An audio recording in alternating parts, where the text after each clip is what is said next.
En unos instantes regresamos para terminar la noche temática con este documental que aborda el nacimiento y desarrollo de Linux, un sistema operativo revolucionario creado por el finlandés Linus Torvalds.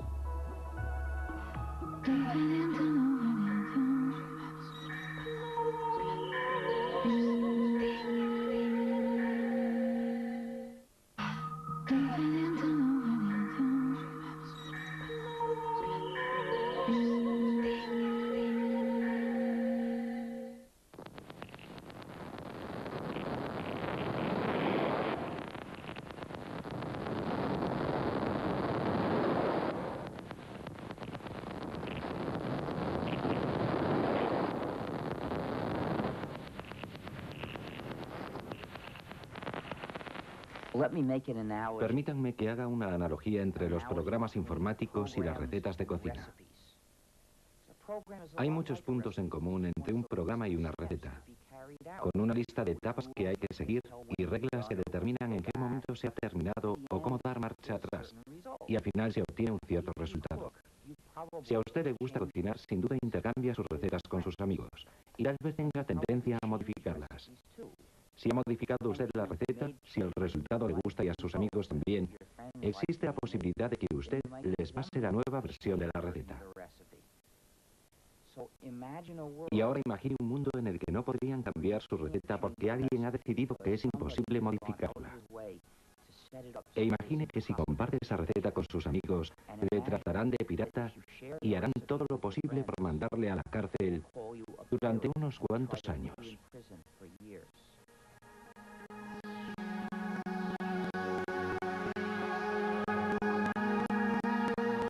Código Linux.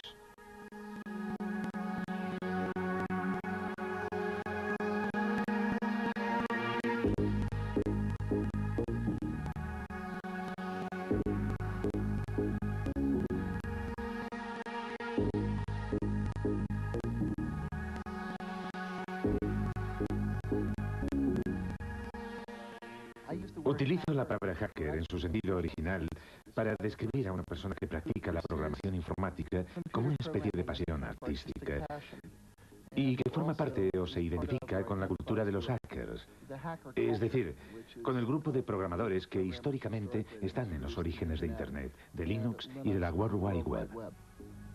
Hacker, qué palabra mágica. El rebelde de nuestra nueva era. En el principio era el ordenador, luego el ordenador personal y por fin apareció la red que ha conectado a todo el planeta y que recibe el nombre de Net. ¿Contra qué se rebelaron los famosos hackers? Para que nuestros ordenadores funcionen necesitan un sistema operativo. Nuestros hackers se negaron a que ciertas compañías, sobre todo Microsoft, desarrollasen sistemas operativos sin entregar al mismo tiempo los códigos de fabricación que permiten adaptar nuestro ordenador a nuestras propias necesidades. Entonces se pusieron a descifrar los códigos para repartirlos de forma gratuita a través de la red y ponerlos a disposición de todo el mundo. Así se inició esta nueva guerra postmoderna entre Bill Gates, jefe multimillonario de Microsoft, y algunos insolentes e impertinentes programadores que rechazan el sistema cerrado en el que quiere encerrarlos el magnate de la informática. Un pequeño genio de Finlandia lanzó a la red un nuevo sistema operativo para ordenadores y un ejército de programadores del mundo entero trabajó con él para hacer evolucionar y dar una salida a este sistema que compite de frente con Microsoft y que recibe el nombre de Linux. Linus Torvalds ha creado un sistema informático que ha cogido por sorpresa a toda la industria. Linux, un sistema operativo que hoy se utiliza en 8 millones de ordenadores del mundo entero. La revista Wired considera a este hombre joven como el nuevo chamán de Bin Minen y declara que su sistema operativo Linux es el producto más magnífico de Internet. El hecho de que Torvalds distribuya Linux de forma gratuita y revele su código fuente le ha convertido casi en un personaje de culto. Linus Torvalds, genio de la informática, sueña con derrotar a Bill Gates de Microsoft. ¿Será de verdad posible? Algunos dicen que Linus Torvalds ha realizado un milagro.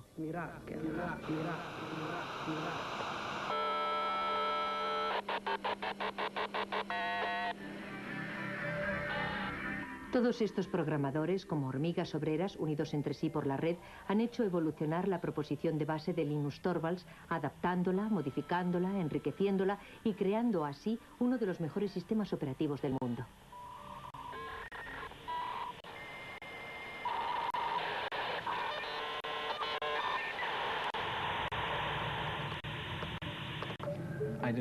Yo no quería que ningún otro hiciese lo mismo que yo, que tratase de encontrar algo parecido a Linux. Me dije, tal vez otro estudiante de informática necesita un sistema operativo y de esta forma no arrancará de cero.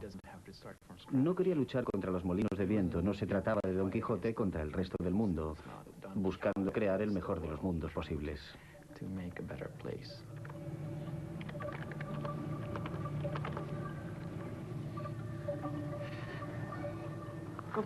¿Tienes hambre, Randy? Prefiero trabajar con la gente o por el correo electrónico a hacerlo cara a cara. Cuando estás delante de una persona tiendes a entrar en todas las discusiones típicas de las reuniones y a perderte en detalles que sobre todo no deberían tener importancia. Cuando te comunicas por email en general te tomas un tiempo para reflexionar antes de enviar tu respuesta.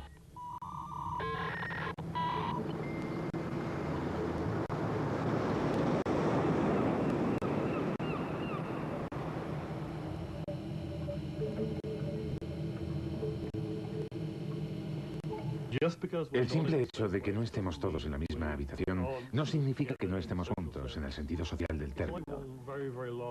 Es como si compartiéramos una oficina muy grande. Incluso nos peleamos y reñimos por internet.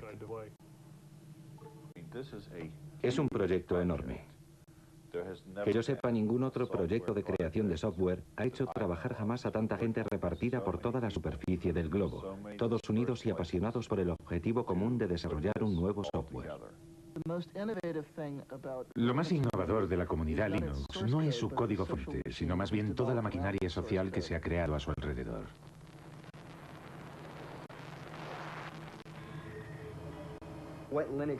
Para explicar lo que es Linux, empezaría por decir que cada ordenador es diferente, cada lector de disquetes es diferente, cada disco duro es diferente, cada controlador de vídeo es diferente y Linux es el sistema que sabe lo que hay que hacer para que todos esos componentes del ordenador ejecuten una tarea simple como borrar el documento o leer el archivo que hay en este disquete o dibujar esta imagen en la pantalla.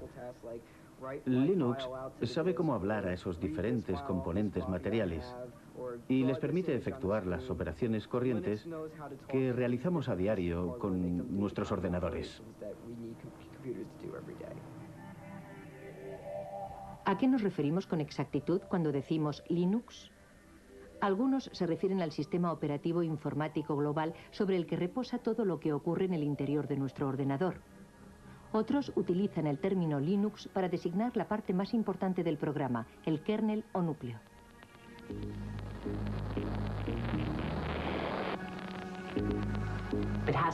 Hay que remontarse a la persona gracias a la que empezó todo, que utilizó Internet para crear una comunidad de individuos en la que todos tenían la sensación de que su contribución era válida. Y esa capacidad para fomentar la cooperación solo podía provenir de una persona educada en un país como Finlandia.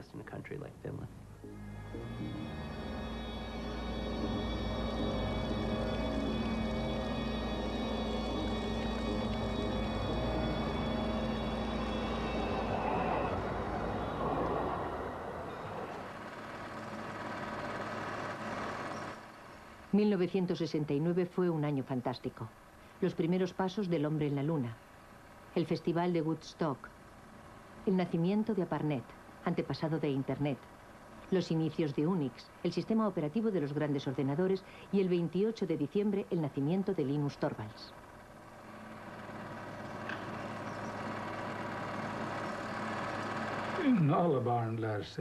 Todos los niños aprenden, sobre todo jugando.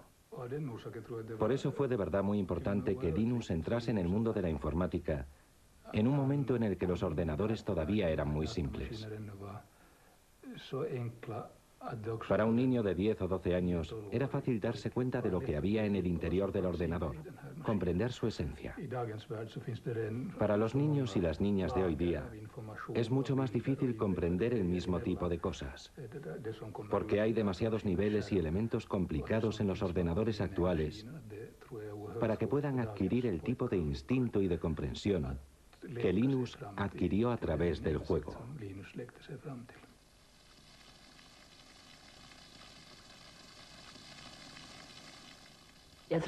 Fue como un flechazo inmediato, tanto para su padre como para Linus. Los dos estaban excitadísimos, como unos niños, ante la idea de probar las posibilidades del Big 20. El lugar en el que Linus desarrolló Linux ya no existe. Ese cuarto existía antes de que tiráramos los tabiques.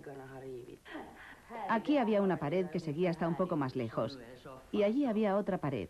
Más o menos aquí, donde hoy está el sofá, estaban la mesa de trabajo y los ordenadores de Linus.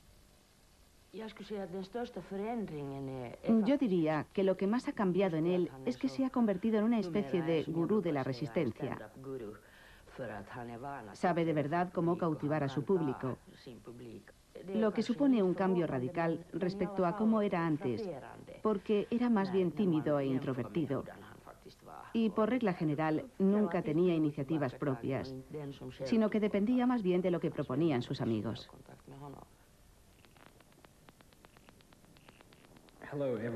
Hola a todos los que utilizan Minix. Estoy creando un sistema operativo gratuito. Es solo un hobby, no se trata de nada enorme ni profesional como GNU para los clones 386-486-AT.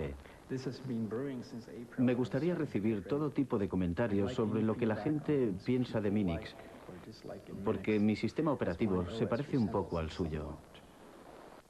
Todas las sugerencias serán bien recibidas, aunque no prometo que las vaya a incluir todas. Firmado linustorvalds@cruna.helsinki.fi.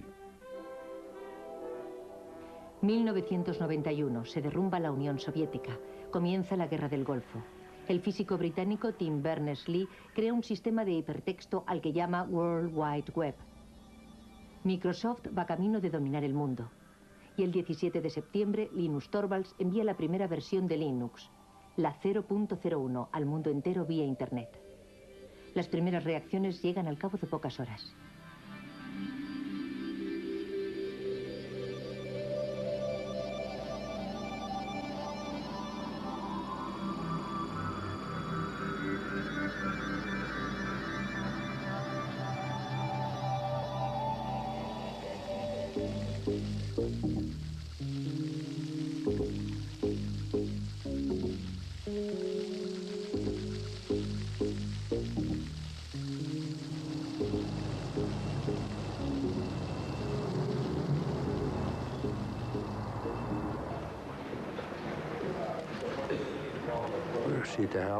Empezamos a oír hablar del programa en la cafetería y decían que había empezado a ser distribuido por Internet. Luego oímos hablar del tal Linus y de la clase de hombre que era. Pero la verdad es que ya se había distinguido con anterioridad por la excelencia de sus resultados.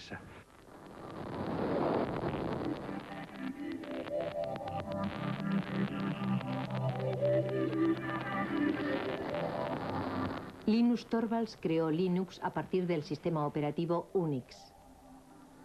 Ken Thompson y Dennis Ritchie, de los laboratorios AT&T Bell, habían realizado la primera versión del sistema operativo de Unix en 1969. Unix era de libre acceso y se hizo muy popular en el medio universitario. Su filosofía se basaba en dos conceptos. En primer lugar, que todo es un archivo. Y en segundo lugar, que cuando creas un programa escribes cosas que cumplen una sola finalidad, pero que la cumplen bien.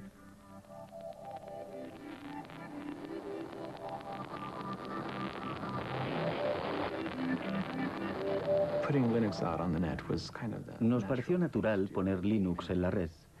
Había muchas y buenas razones para ello. En especial el hecho de que era una buena idea hacer que Linux fuese accesible a otra gente que podría ponerlo a prueba y enviarme sus comentarios. De hecho, Linus podía elegir entre dos opciones. Podía distribuir Linux de forma gratuita o podía tratar de venderlo. Linux jamás se habría vuelto tan importante si Linus Torvalds hubiese tratado de obtener un beneficio comercial. Nadie lo hubiera comprado, habría sido una maniobra inútil. Ya llevamos aquí un montón de tiempo. La distribución de Linux está en su tercera generación. Nos costó mucho trabajo encontrar sitio para Linux. Sí. Al principio, Linus no quería distribuir Linux de forma gratuita y estuvo reflexionando durante mucho tiempo para decidir bajo qué copyright presentarlo. Luego, poco a poco, conseguí convencerle de que lo sacara bajo el copyright de GNU. Linusin julkistamaan Linuxin GNU-copyrightin alla. Sobre todo porque el programa de compilación que utilizaba había salido bajo la licencia GPL, así que acabé decidiendo que utilizaría también la licencia GPL. La licencia GPL fue fundada por la Free Software Foundation a mediados de los años 80. Esta fundación especifica que si uno cambia o modifica el código, debe poner sus cambios y mejoras a disposición de todo el mundo, de forma gratuita. La licencia GPL tenía como objetivo impedir que alguien se apropiase del monopolio de una nueva tecnología importante. Pienso que el momento era bueno. Creo que un año antes no habría podido funcionar. Y un año más tarde, cualquier otro habría sacado algo parecido. Internet todavía no había calado de verdad entre el gran público, aunque sí había calado hondo en las redes universitarias. Yo había escrito un programa de lista de correo utilizando el lenguaje de programación C. Tenía que desarrollarlo y añadirle funciones, porque muy pronto hubo miles de personas interesadas en él. Me llevé una sorpresa enorme de que las cosas funcionaran en progresión geométrica. 1 millar de usuarios se transformaba al día siguiente en 2000 y al otro día ya tenías 4000 usuarios. Sin Internet, el desarrollo de Linux habría sido como querer jugar al ajedrez por correo.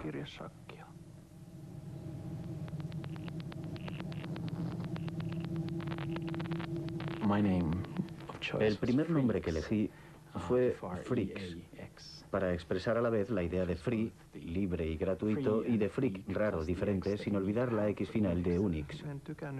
A mí no me gustaba la idea de llamarlo Freaks. No me parecía un nombre muy comercial. Ari Lemke, que sacó Linux en el sitio FTP, pensaba que era una mala idea y odiaba de verdad ese nombre.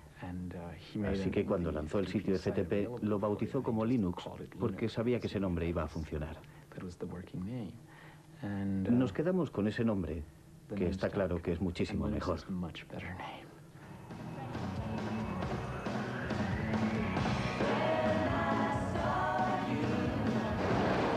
Vaya, hoy parece que tenemos un buen montón de geeks y nerds entre nosotros.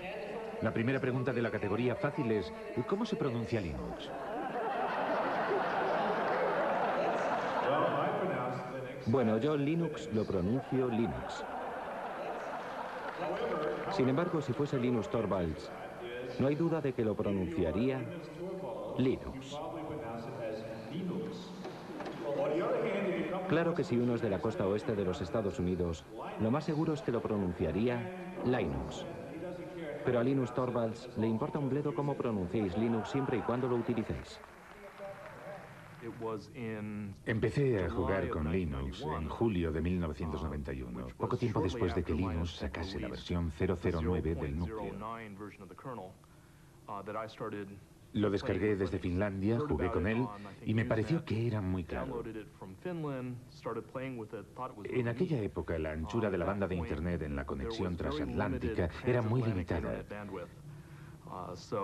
Así que resultaba muy trabajoso descargar todos esos paquetes desde Finlandia. Entonces pensé que había que hacer algo para remediar ese problema. Utilicé mi estación de trabajo personal, la que tenía en mi despacho, tsx-11.mit.edu, y creé en ella un archivo espejo de todas las fuentes del núcleo. Fue el primer sitio FTP de Linux que existió en los Estados Unidos. La primera vez que recibí Linux, lo descargué en disquetes. Luego lo instalé en una de las máquinas de laboratorio de informática de la Universidad de Pensilvania, por lo que me echaron del laboratorio. Pero, en fin, esa fue mi primera experiencia con Linux.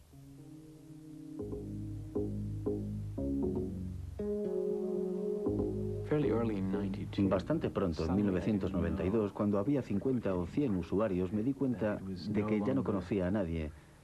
Ya no se trataba solo de mí y de algunos amigos, sino que éramos yo y alrededor de 200 personas más, que yo no tenía ni la menor idea de quiénes eran, dónde vivían ni lo que hacían con el sistema, y eso supuso un gran paso.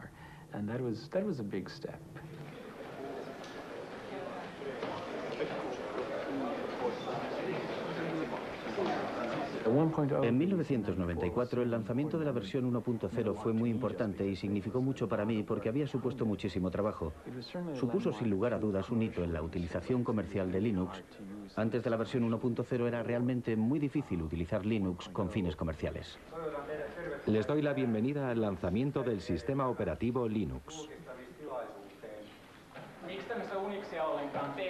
Al principio, Linux fue desarrollado para Unix, en especial para un contexto universitario, porque si bien existe una versión para ordenadores personales, su precio es muy elevado. Se puede comprar un DOS para un ordenador personal por 200 marcos, pero Unix puede representar con facilidad un desembolso de 20.000 marcos, que es un precio demasiado caro para un estudiante. Vayan a una tienda de informática y pregunten si tienen el SCU Unix y les contestarán que si están locos. Porque la verdad es que es mucho más sencillo hacérselo uno mismo.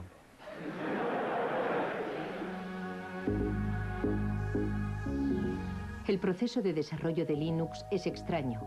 No se basa en ninguna jerarquía aparente. Todo el mundo puede dar sus sugerencias para cambiar el código. Pero hay una persona que dirige, que toma las grandes decisiones y que selecciona las mejores ideas. Linus, el dictador benévolo.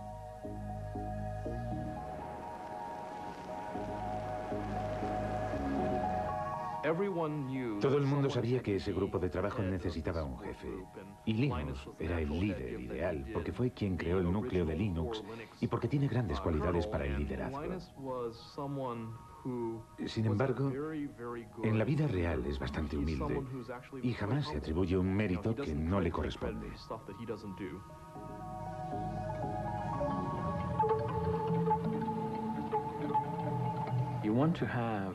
Yo quería que cientos, miles de personas trabajaran en el núcleo al mismo tiempo, pero no quería que se pelearan y se pisaran los unos a los otros, porque en ese caso pierdes mucho tiempo resolviendo los conflictos y te ves metido todo el rato en discusiones acaloradas. Al principio me parecía conveniente presidir esa jerarquía y que los demás fueran como mis lugartenientes, pero las cosas han cambiado. Ahora se trata más bien de una web of trust, de una red de confianzas en la que yo tengo personas en las que confío, que a su vez confían en otras personas.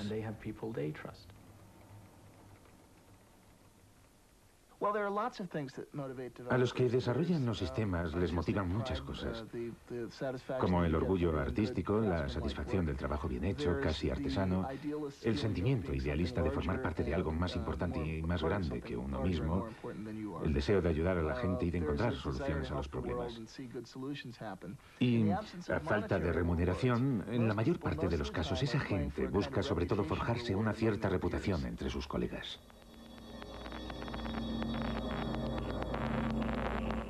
Uno de los puntos fuertes del desarrollo de Linux es que casi todos los creadores de software pueden ser contactados directamente por correo electrónico. Ted Su jugó un papel fundamental en la difusión de Linux en los Estados Unidos.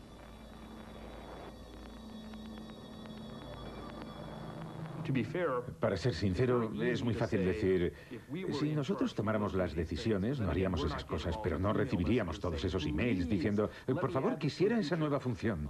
De modo que no sé lo que haría si de verdad estuviese a cargo de todo.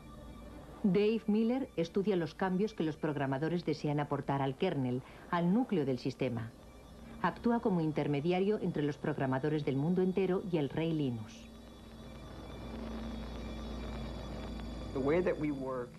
Nuestra forma de trabajar es la siguiente. Puedes hablar durante todo el día de una gran idea o de una solución genial, pero tienes que proponernos algo. Enséñame algo concreto, envíame un fragmento de código, algo tangible, que yo mismo pueda probar para hacerme una idea de qué se trata, en vez de pasarte el día entero hablando del asunto de forma abstracta. Alan Cox, un hacker renacentista, es el colaborador más cercano de Linus, su mano derecha.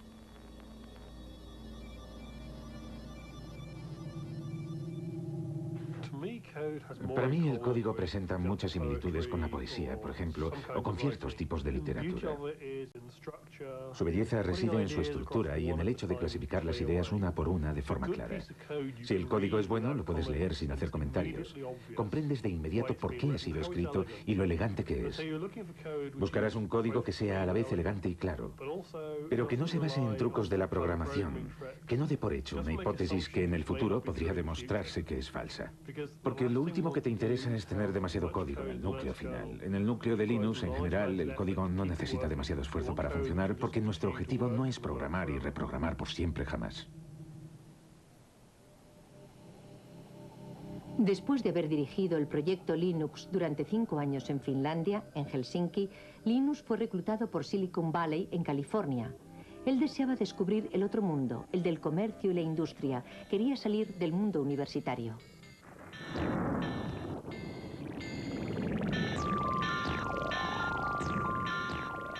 Usted es una figura poco ortodoxa dentro del universo de Silicon Valley. ¿Qué van a hacer con usted? ¿No corre el riesgo de dejarse llevar por el aspecto comercial y enloquecido del lugar?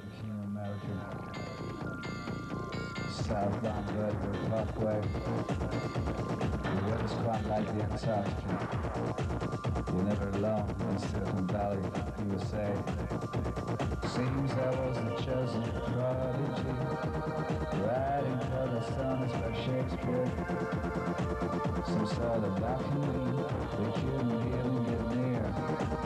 The make Disney Harry Biet. The geeks, we found the web. We'll probably sell the shares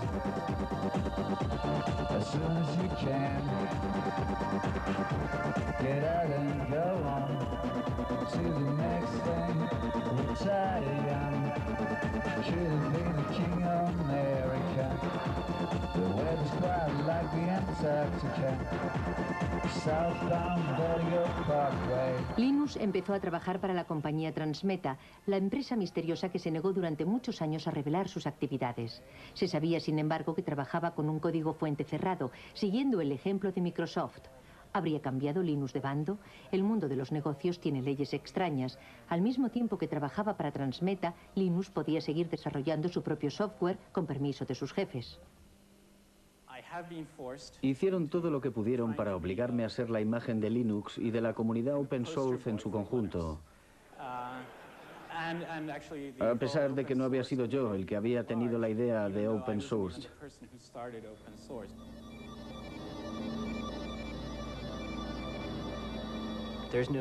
Nadie representa él solo toda la historia y no hay un solo punto de partida. Es como el bambú, que no se sabe dónde empieza y dónde termina. En mi opinión, este movimiento no tiene nada de nuevo. Anda flotando por ahí desde hace bastante tiempo. Recuerden la actitud general que teníamos en los años 70 respecto a Unix. Aunque técnicamente no se trataba de un código fuente abierto y no era gratuito. Necesitábamos a toda costa obtener la licencia de AT&T, pero en aquella época no suponía un problema porque por regla general se podían compartir las cosas de forma gratuita y libre. Cuando utilizas un programa, por regla general utiliza su forma ejecutable, es decir, una serie de ceros y de unos. Nadie es capaz de encontrar un sentido a esas cifras, solo el ordenador las comprende. Para eso es para lo que sirven los ordenadores. Esas cifras son la forma del programa que puede comprender el ordenador. Pero para los seres humanos resulta muy difícil saber lo que significan. Cuando desarrollamos un software, lo programamos bajo la forma de código fuente. El código fuente es una especie de álgebra. Es la forma de entenderlo si eres programador. Suele haber una cantidad enorme de comentarios y de explicaciones incluidas en el código fuente para ayudar a que la gente comprenda el programa. Si solo tienes los ejecutables, es decir, lo que te proporciona Microsoft, aunque tuvieras incluso la posibilidad de introducirles cambios, no sabrías nunca qué modificaciones introducir. Es demasiado difícil. Para poder modificar un software y hacerlo más práctico y más fácil de usar, debes disponer del código fuente. Si observas de verdad el proyecto, como ya he dicho otras veces, verás que Linus desarrolló el kernel, el núcleo, pero no la totalidad del sistema. Pienso que lo más interesante de este asunto es el hecho de que Richard Stallman iniciase el movimiento. ¿Han oído hablar de Richard Stallman? Él quería que todo el mundo tuviera derecho a utilizar los softwares y a copiarlos sin infringir la ley, para hacerles cambios, para distribuirlos y para mejorarlos. Él quería dar derechos a la gente. Había decidido aniquilar el capitalismo americano, corrompido de la industria informática. Y dimitió de su puesto de trabajo, pero siguió programando.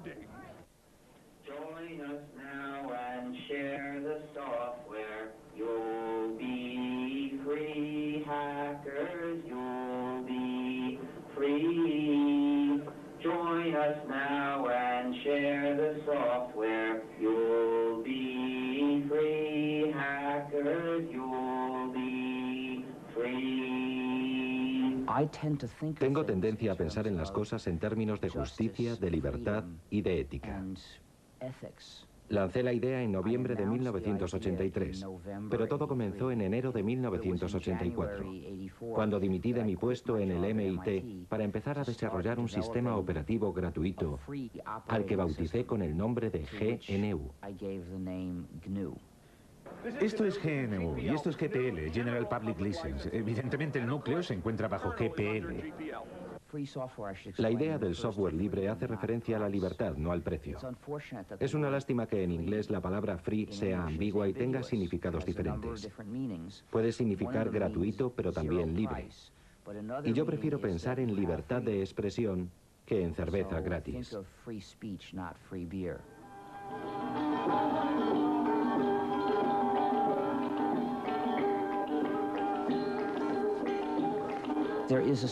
Existe una similitud entre el folclore cuando un poema o una canción se redefine o cambia de forma de un cantante a otro, y la forma en que puede mejorar el software libre.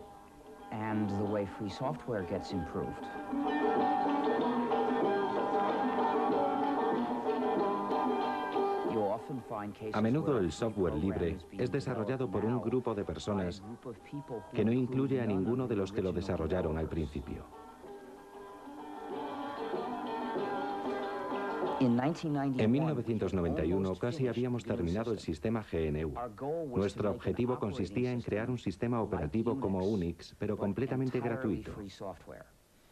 Ese sistema operativo completo necesitaba muchos componentes diferentes. En 1991 los teníamos casi todos. Habíamos creado la mayor parte de ellos y habíamos encontrado otros, creados por otros programadores para sus propios fines, pero que nos servían. Así que los integramos en el sistema GNU. Todavía nos faltaba un componente importante, el componente que llamamos kernel o núcleo. De modo que nos vino muy bien cuando Linus Torvalds creó su núcleo. En aquel momento la combinación del núcleo Linux con el sistema GNU nos permitió obtener un sistema perfectamente ejecutable que cualquiera podía instalar en su ordenador personal y utilizar. Una vez desarrollado Linux, el sistema GNU estaba terminado y empezó a hacerse cada vez más popular. Pero en ese mismo momento ocurrió algo desafortunado. La gente que utilizaba el sistema GNU no se dio cuenta de que se trataba del sistema GNU y empezó a llamar Linux al conjunto, a la combinación. Y ese error se extendió. A los que trabajaban en el proyecto GNU les resultaba muy difícil atraer la atención del usuario sobre esas cuestiones éticas y políticas.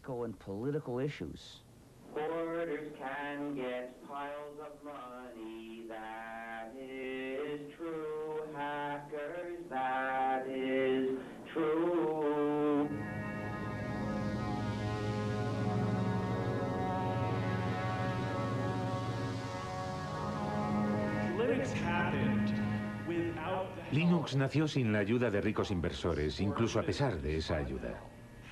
¿Cómo hacer para conservar la magia si se invierte tanto dinero en Linux? Cuando Linux se empezó a comercializar, la gente dijo, no queremos guardar nuestro pequeño proyecto para nosotros solos, y nadie debe ganar dinero con él. Me parece muy bien, pero en el mundo real la gente utiliza las cosas para ganar dinero. Los Estados Unidos son una sociedad capitalista. Europa es una sociedad capitalista. Para que las empresas puedan empezar a utilizar Linux, necesitan tratar con alguien que sea capaz de proporcionarles la ayuda que esperan, que les venda el material, ese tipo de cosas. Y la gente que vende el material y la ayuda va a ganar dinero.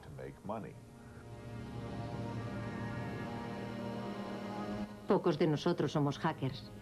En realidad, son muy pocos los que harán el esfuerzo de descargar su propia versión de Linux en Internet. Todavía son menos los que se dedicarán a tratar de mejorar el código mismo. Aunque Linux sea difícil de utilizar, los clientes han sabido apreciar su gran fiabilidad y la accesibilidad de su código fuente. Para las empresas visionarias se trataba de una oportunidad que no se podía pasar por alto.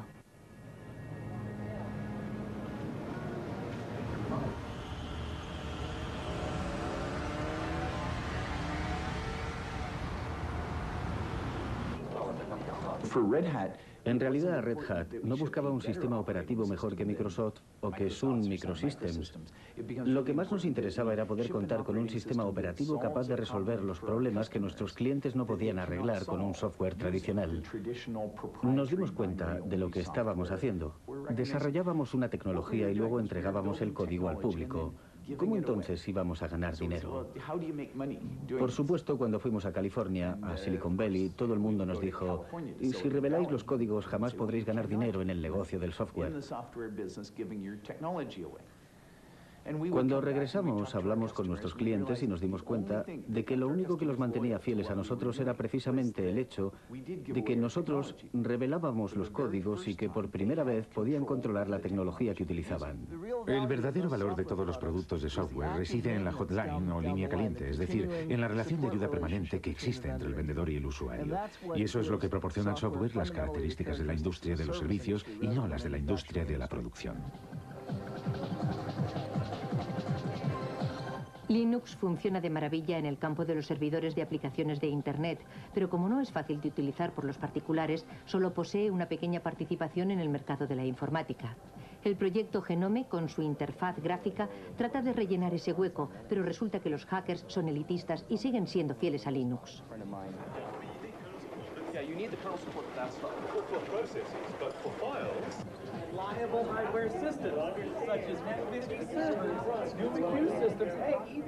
Miren quién está ahí. Es un pingüino. Hola, pingüino. Vaya, pero si es Tax. Hola, Tax. El trabajo de Linus Torvalds crea todavía más millonarios y billonarios y le está haciendo salir canas al hombre que de lejos es el más rico del mundo, Bill Gates.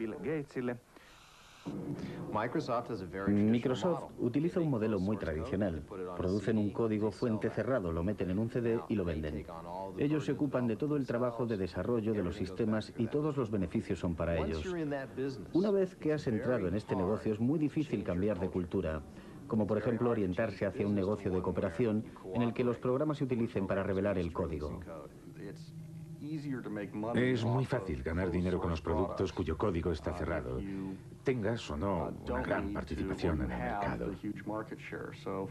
Por ejemplo, ahora mismo Microsoft no se siente de verdad incentivado a abrir su código, no le interesa. Pero pienso que Microsoft se verá obligado a hacerlo aunque a regañadientes. A las compañías les interesa seguir siendo propietarias de ciertos algoritmos. Por ejemplo, ciertas empresas han trabajado muchísimo en los algoritmos de compresión, en especial para el streaming multimedia, y no quieren que la gente sepa cómo lo han hecho porque es justo ahí donde reside el valor de su producto.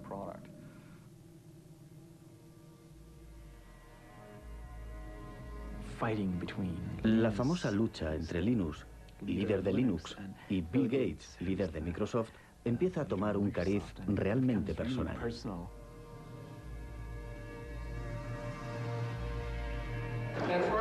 Una pregunta de la categoría rarezas. ¿A quién pertenecen estos labios? Voy a contestar yo. Son los labios de Bill Gates a punto de contar otra mentira más.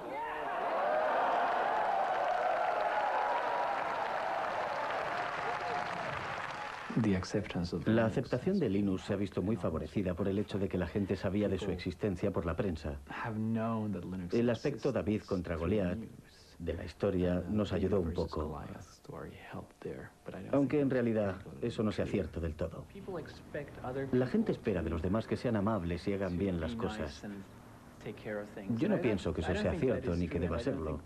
El poder de Linux es que, aunque no te ayude nadie, siempre podrás disponer de tu propia copia de Linux.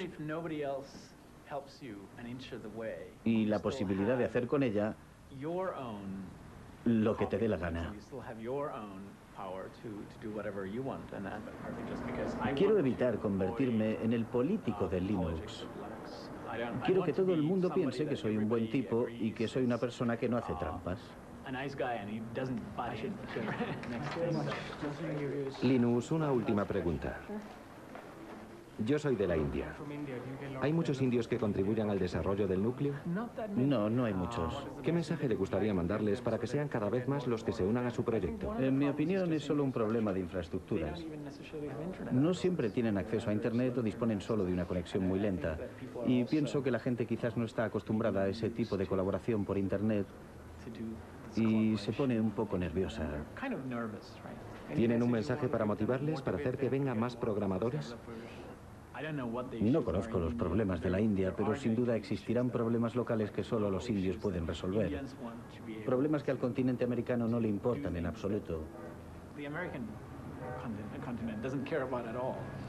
En mi opinión resulta muy estimulante cuando alguien dice: yo puedo resolver ese problema, puedo crear mi propia versión de Linux que me convendrá mucho más. ¿Entendido? Y eso vale para un indio, para cualquiera. Eso es lo que debe motivar a la gente, aunque por otro lado, diga lo que diga yo, no tienen por qué hacerme caso. Linus, solo un momento. Muchas gracias. Gracias a usted. La próxima vez que visite la India... Lo intentaré, pero... debería pasar unas largas vacaciones. Trabajo para una revista holandesa. ¿Piensa ir a los Países Bajos?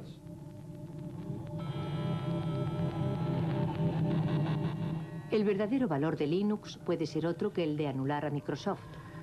Linux fue concebido para funcionar con ordenadores baratos y para resolver problemas corrientes. Si uno no tiene bastante dinero, representa una verdadera alternativa totalmente gratuita. El proyecto Linux empezó en Europa y en los Estados Unidos, pero hoy día el software libre permite encontrar siempre nuevos programadores, procedentes incluso de países en los que la informática está dando todavía sus primeros pasos.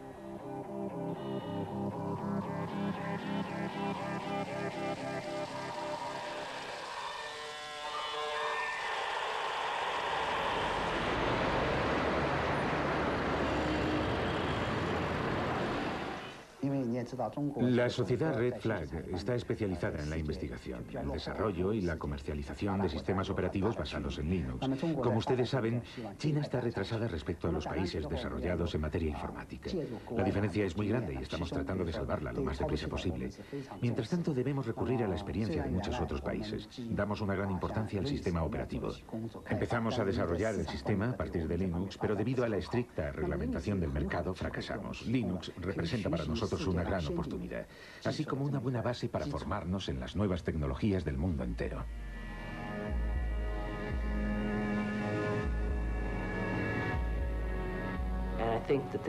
Es la mayor transferencia de riqueza que se haya visto jamás entre lo que llamamos el norte industrializado, Europa y Estados Unidos, y el tercer mundo.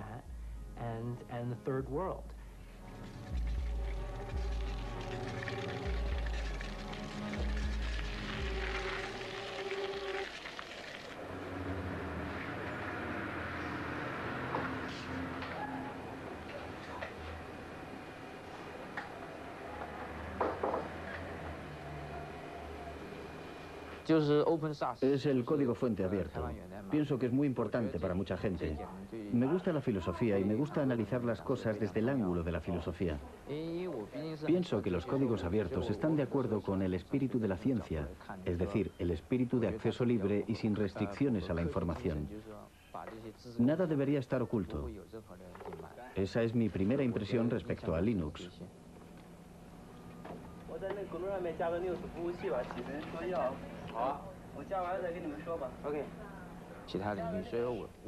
Ese espíritu se podría extender a otros campos. Nunca he pensado que debiera aplicarse únicamente al campo de la informática. Resumiendo, por una parte está una de las clases más privilegiadas de las sociedades capitalistas, los programadores. Pueden ganar tanto dinero con la programación que tienen tiempo libre para dedicarse a sus aficiones. Los programadores como Alan Cox pueden imponer su precio. Son las personas que se encuentran en el vértice de la pirámide, que transfieren su propiedad intelectual, que supone una riqueza enorme, hacia los países pobres. Es el socialismo en acción, aunque a los liberales les horrorice que se mencione siquiera.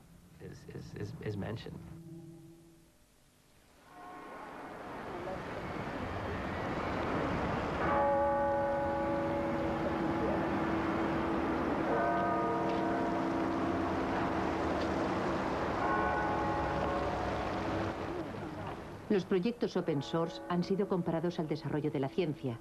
La ciencia en sí misma no da dinero. Son las aplicaciones industriales de las investigaciones las que crean riqueza.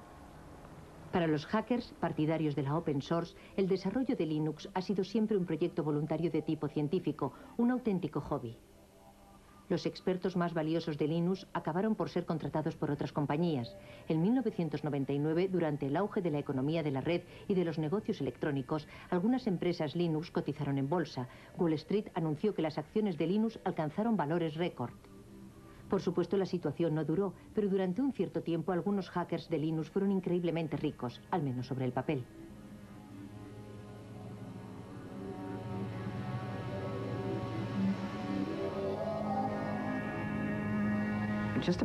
Antes de esa locura bursátil, todos los que participaban en el desarrollo del núcleo y ganaban dinero con Linux permanecieron bastante fieles a sus valores al aceptar esos puestos en nuevas empresas. La mayor parte de ellos sigue haciendo casi lo mismo que hacía antes de obtener esos empleos. Sinceramente, que yo sepa, ninguno de ellos ha perdido su libertad. Sigo leyendo a diario sugerencias para hacer modificaciones, igual que siempre, y se las paso a Linux, igual que hacía antes de que cotizáramos en bolsa. Algunos de nosotros quizás conducimos coches mejores, pero esa casi es la única diferencia, y tal vez que comemos sushi más a menudo. Algunas personas tuvieron suerte al unirse a la empresa adecuada en el momento adecuado y se las han arreglado para beneficiarse de la salida a bolsa. Algunos han ganado millones de dólares, otros miles de millones de dólares.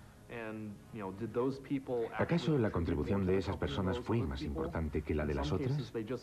En algunos casos invirtieron las sumas necesarias en el buen momento, pero yo pienso que se trata de un problema más general que no concierne más que a la comunidad open source, y no creo que exista una respuesta satisfactoria a esa pregunta. Una de las cosas que me gusta de Silicon Valley es su gran dinamismo. Aquí todo es posible, incluso eso de la carrera por el dinero, que parece un poco de mal gusto. Sobre todo si eres europeo, es un factor de motivación muy bueno, un buen medio para llevar los proyectos hasta el final.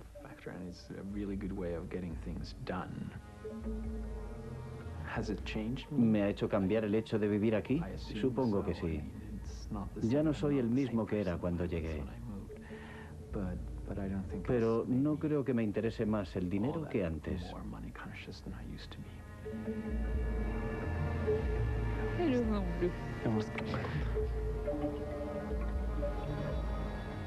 El 11 de septiembre de 2001 trastornó nuestro mundo. Los atentados suicidas de Nueva York asestaron un golpe terrible a la economía, lo mismo que al mundo de la informática. ¿Qué quedará del fenómeno Linux? Hoy día, fragmentos enteros del famoso código Linux forman parte, sin que nosotros lo sepamos, de nuestra vida cotidiana. En nuestros teléfonos portátiles, en nuestros tostadores y en nuestros despertadores. El sueño de Linus Torvalds de liberar la informática tiene posibilidades de hacerse realidad. Y en cuanto a los grandes ideales, tal vez una de las grandes ocasiones perdidas de nuestra época sería el hecho de que el software libre no liberase nada más que un código.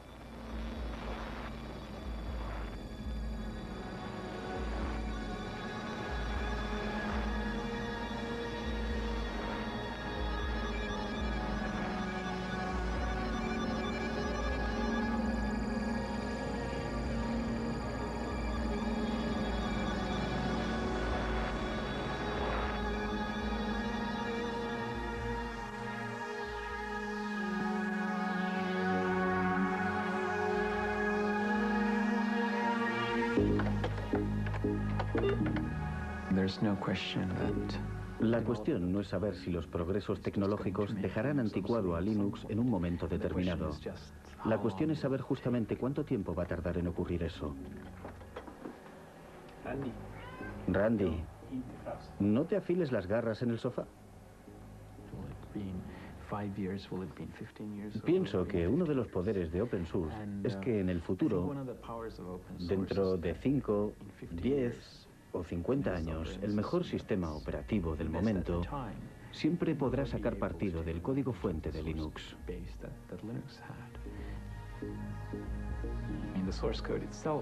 En cierta medida, el código fuente es la memoria de Linux y la gente siempre lo podrá usar como una especie de referencia. Pero hay otra cosa. También existen problemas intangibles relativos al motivo de que se hicieran las cosas de una manera determinada. Yo pienso que esas cuestiones están en el aire, conmigo o sin mí.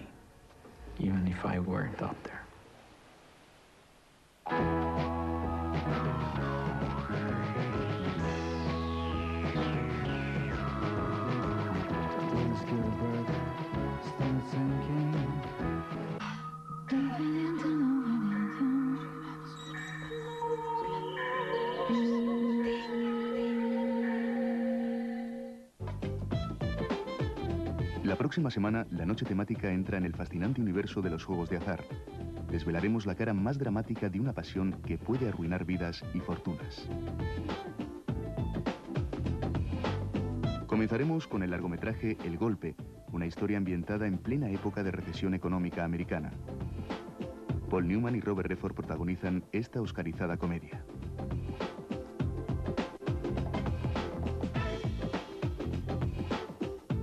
Y después, La suerte está echada, un documental que pone de manifiesto la dramática existencia de quienes viven enganchados a los juegos de azar. Los protagonistas de nuestro último documental serán los jugadores de ruleta. Entraremos en los casinos y conoceremos el testimonio de los amantes de las pasiones fuertes que provocan el azar y los números.